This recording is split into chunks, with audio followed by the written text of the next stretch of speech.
आता महेशला बाद करण्यासाठी रोखण्यासाठी कोणत्या गोलंदाजाच्या खांद्यावरती ते जबाबदारी दिली जाणार.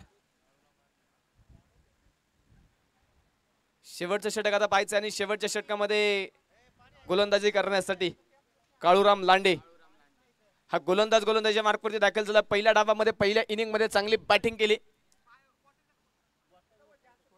स्कोर कार्डवरती धावा आहेत 44 धावा. शेवटच्या 6 चेंडू 16 धाव्यांची गरज. चांगली बॅटिंग पहिल्या डावामध्ये पहिल्या इनिंग मध्ये काळूराम यांनी केली. आता त्याच प्रकारची गोलंदाजी इथे संघाच्या विजयासाठी मैदानाच्या दुसऱ्या डावामध्ये करणं गरजेचं आहे. दोन्ही संघ पहिला सामना खेळतात. विजयाने सुरुवात करण्याचा प्रयत्न दोन्ही संघांचा असणार आहे. यानंतरच्या मॅच साठी दोन्ही संघ तयार राहायचे. दोन्ही संघांनी आपल्या डगआउटचा ताबा घ्या.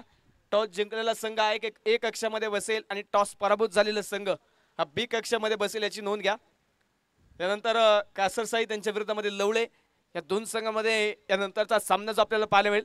चालू सामना पण पाहतोय बावधन स्पोर्ट्स बावधन त्यांच्या विरोधामध्ये श्री काळभैरवनाथ क्रिकेट क्लब मारुंजी या दोन संघांमध्ये हा पहिला सामना मैदानाच्या आतमध्ये सुरू आहे. 44 धावा आतापर्यंत बनवले गेले. शेवटच्या आता पाहायचे 6 चेंडू. 6 चेंडूमध्ये 16 धावा ज्या जिंकण्यासाठी एका बाजूने बनवायच्यात त्याच धावा एका बाजूने रोखायच्यात. महेश आणि अजिंक्य ही जोडी आहे. तर गोलंदाजीच्या मार्कवरती शेवटचे षटक घेऊन काळूराम लांडे हा गोलंदाजीच्या मार्कवरती दाखल झालाय. मानाचा मुळशी करंडक आणि मानाच्या मुळशी करंडकामध्ये चॅम्पियन होण्याचं स्वप्न घेऊन मात्र आज देखील 6 संघ एकमेकांचे आमने सामने लढणार आहेत. पहिल्या सामन्यामध्ये विजयाने सुरुवात करण्याचा प्रयत्न दोन्ही संघांचा असेल.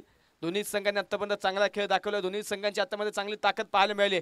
परंतु शेवटच्या षटकामध्ये कोणाची ताकद इथे भारी पडेल कोणता संघ इथे बाची मारत मात्र विजयाने सुरुवात या मानाच्या मुळशी करंडकाला आजच्या दिवसामध्ये सुरुवात करेल. महेश ऑन स्ट्राईक तयार. डावखुऱ्याचा सर्वाधिक ताकदवान फलंदाज नक्कीच अलीकडच्या काळामध्ये ज्या खेळाडूची चर्चा आहे तो महेश नानगुडे.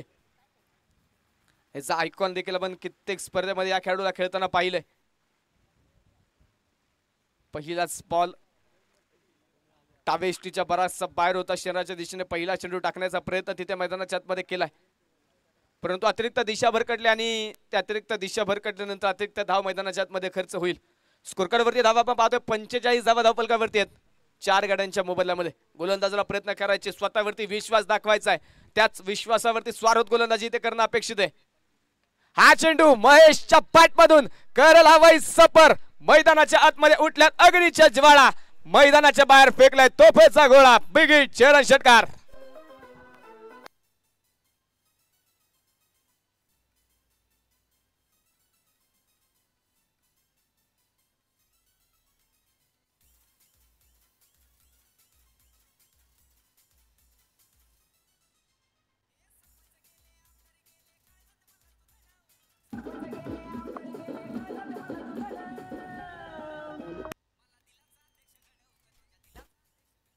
षटकारांना आपण पाहतो इथे समीकरणामध्ये बराचसा बदल झालाय.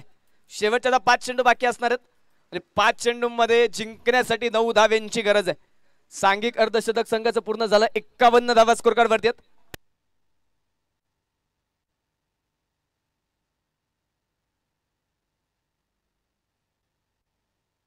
स्पर्धेच्या मित्रांनो अतिथी मान्यवरांचे या ठिकाणी शुभागमन होत आहे. ज्यांच्या माध्यमातून या स्पर्धेसाठी समालोचक सौजन्य यांच्या माध्यमातून दिलं गेले. ज्ञानेश्वरी क्रिकेट क्लब पंढरपूर असणारे यांचे अध्यक्ष सन्माननीय धनंजय दादा माळी यांचे या ठिकाणी शुभागमन होत आहे. दादांचा मी मनापासून मनपूर्वक हार्दिक स्वागत करतो. मैदानाच्या आतमध्ये पाहतोय शेवटचे 5 चेंडू बाकी आहेत. 9 धाव्यांची गरज आहे. हाय व्होल्टेज सामना दोन दादा संघांमध्ये महायुद्ध मैदानाच्या आतमध्ये सुरू आहे. पुन्हा एकदा फिर से एक बार महेश नानगोडेचा वार. चेंडू सरळ सीमारेषे पार. लागोपाठचा लगातारचा दुसरा षटकार.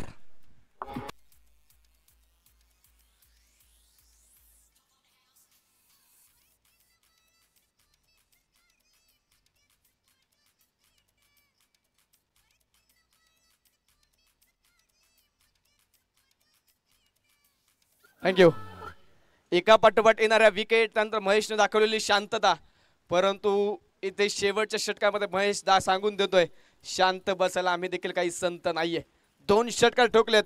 सामन्याचं समीकरण बरंचसं बदललंय. शेवटचे 4 चेंडू बाकी आहेत आणि 4 चेंडूंमध्ये जिंकण्यासाठी 3 धाव्यांची गरज आहे. 3 धावा 4 चेंडू हे समीकरण मैदानाच्या आतमध्ये. Mahesh on strike. पुन्हा एकदा फुल टॉस होता आणि फुल टॉस चेंडू जातोय सरळ सीमारेषेच्या पलीकडे. फुल टॉस वरती महेश नानगुडे बॉस आणि सामना जिंकलाय बावधन स्पोर्ट्स बावधन संघाने. विजयी संघाचे हार्दिक अभिनंदन, पराभूत संघाचे आभार. वेल प्लेड.